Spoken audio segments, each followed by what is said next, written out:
Is the only loss Mahomes has suffered this year in a game in which he has started.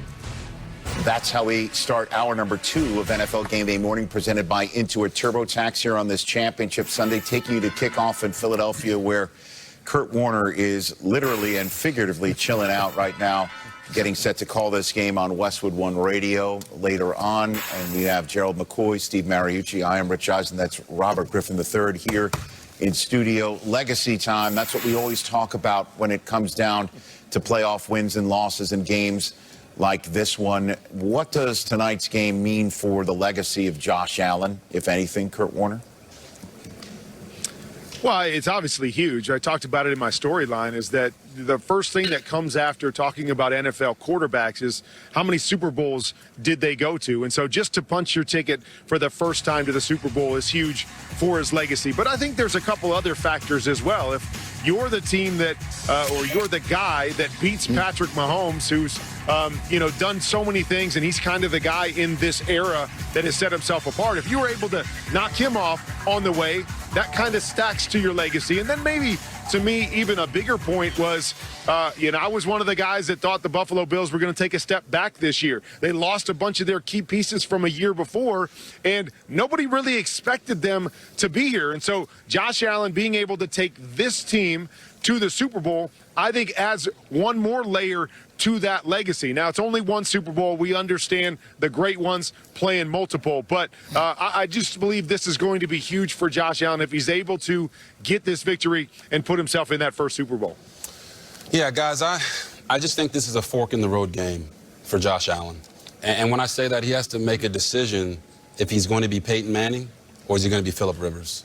When you look at Peyton Manning, he started his career 0-2 against Tom Brady in the playoffs.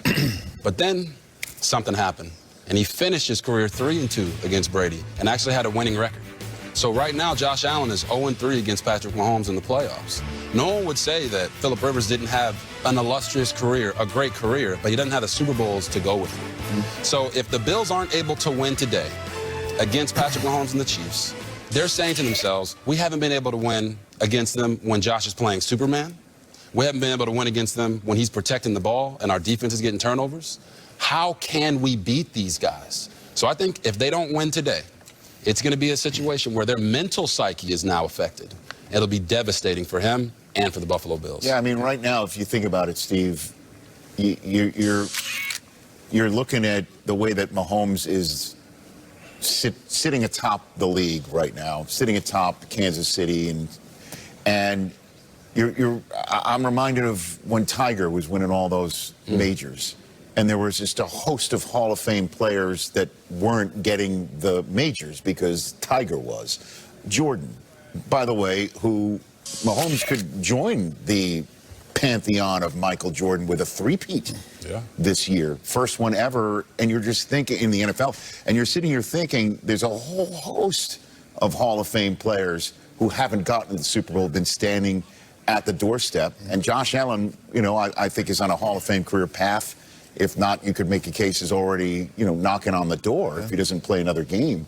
That you're just wondering if he could just end that sort of narrative and get through, as opposed to be a guy born at the wrong time. Right. Earlier before this discussion started, you showed a graphic how similar they were in playoff. Yes. Okay, or head-to-head, head-to-head, very similar. But if you go back even further, go back to 2018 when they both became starters in this league. They have the most wins. These two have the most touchdowns. They have the most yards per game. These are the two best guys. And the only difference is that darn playoff record. It's that simple. And so, luckily, Josh Allen is still a relatively young guy. It's not like he's going to fade away into the sunset. Not at all. He's still going to have more chances, hopefully, because it's a promise made, one man to another. I will get my damn job done today. That's how you win championship. Would it be a feather in his cap? Okay, let me if he address can dethrone Houdini, Dallas the Cowboys great hired Mahomes, at who just wins head Super Bowls coach. before breakfast. I want to address all of it this is first. going to be very I important. want to tell you for guys, this guy, man, but he will have other opportunity. He doesn't want to hear that right now. He wants to do it right now. You know what, guys? If he loses this, to me, it means nothing. Oh. It just gives us something to talk about in the offseason. 7 of the last 10 Super Bowls have been won by Tom Brady and Patrick Mahomes. There's no shame in losing to this generation's greatest player. Josh Allen, although incredible, he doesn't have the regular season accolades. He's not a 3-time MVP or a first-team All-Pro. He's just been incredible. But if he was to win, and gets over the hump, he lost Stephon Diggs, he lost all these players on defense, and get to the Super Bowl and win it, he will have done something that only 2 people have done, Joe Burrow and Tom Brady, and that's beat Patrick Mahomes in the playoffs. And I coined it to Dirk Nowitzki in the NBA. On his road to win the championship, he knocked off 3 teams in a row full of Hall of Famers, and he didn't have the same cast to support what he did. If he can get over this hump, you want to talk about a bump to his legacy?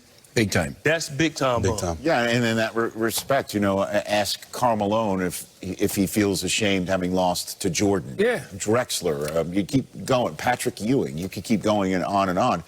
But, like Hakeem did break through, Jordan had to step away. But long story short, there's some guys that eventually have to break through. Mickelson did eventually as well. But I think this is an apt analogy from sports just for here right now. And it's interesting you mentioned, again, Peyton Manning and Brady, because Brady and Manning faced each other 5 times in the playoffs. This is 4 for Allen and Mahomes today.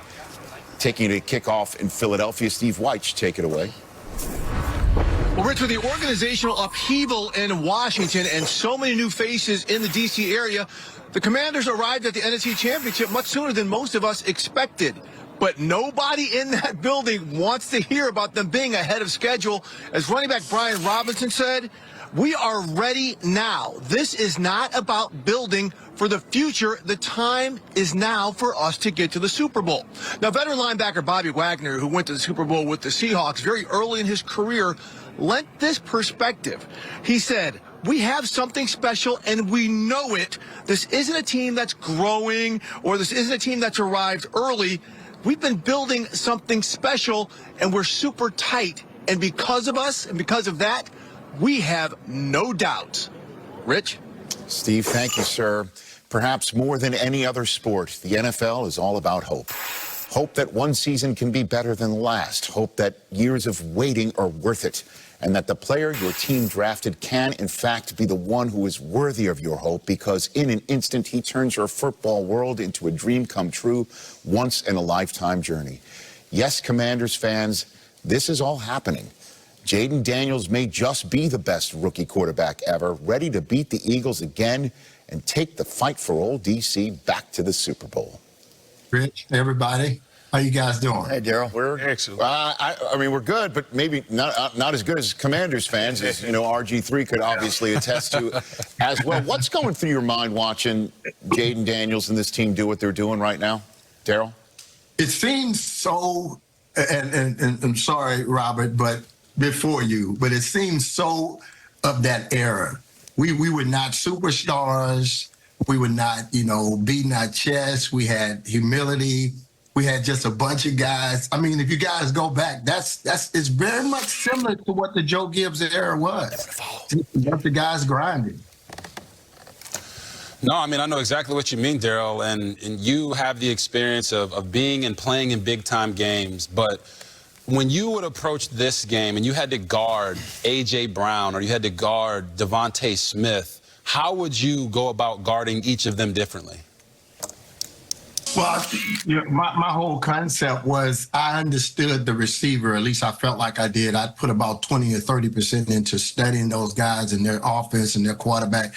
But primarily my success was what I was going to do myself, what I had in my bag of tricks, the footwork, the speed, what I want to do off the line. So, I just have a bag of tricks, a bag for each guy, and just go play the game. I mean, none of the games, and that's what this team is, Rich, what you just mentioned earlier. They're just doing what you do. And that's what I did. I just did what I do. You don't do anything different. You just do what you do.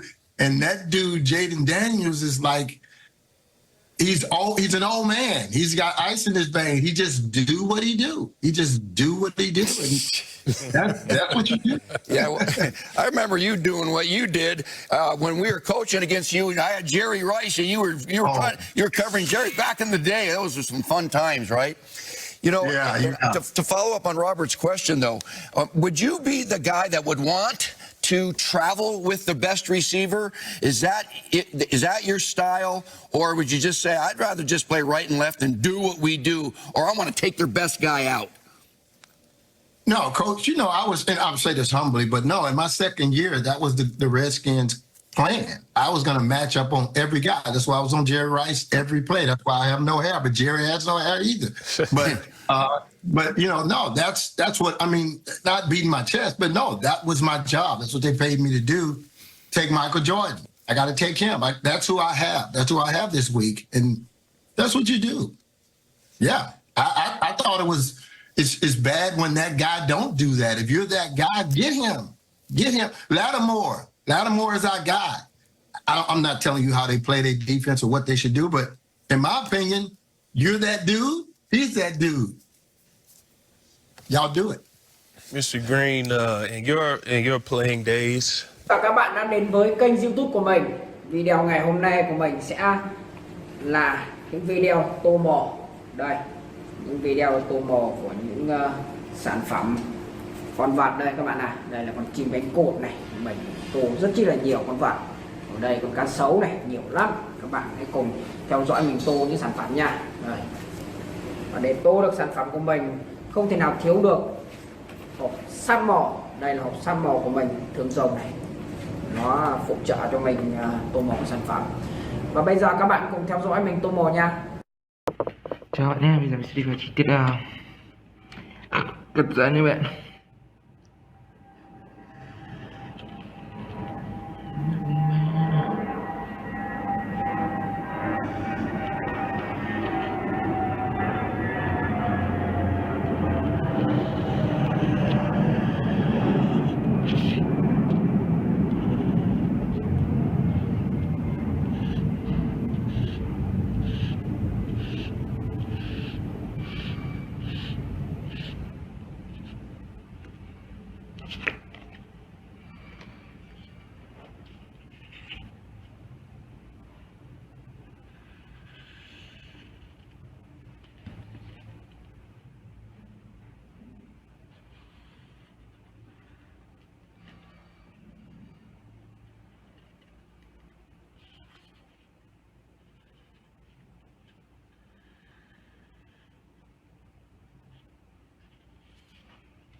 Như vậy là video của mình kết thúc các bạn. Xin chào tất cả các bạn đã đến với kênh YouTube của mình. Video ngày hôm nay của mình sẽ là những video tô mò. Đây, những video tô mò của những sản phẩm con vật đây các bạn ạ. Đây là con chim cánh cụt này, mình tô rất chi là nhiều con vật. Ở đây con cá sấu này, nhiều lắm. Các bạn hãy cùng theo dõi mình tô những sản phẩm nha. Đây. Và để tô được sản phẩm của mình không thể nào thiếu được hộp săn mò. Đây là hộp săn mò của mình thường dùng này, nó phụ trợ cho mình tô mò sản phẩm. Và bây giờ các bạn cùng theo dõi mình tô mò nha.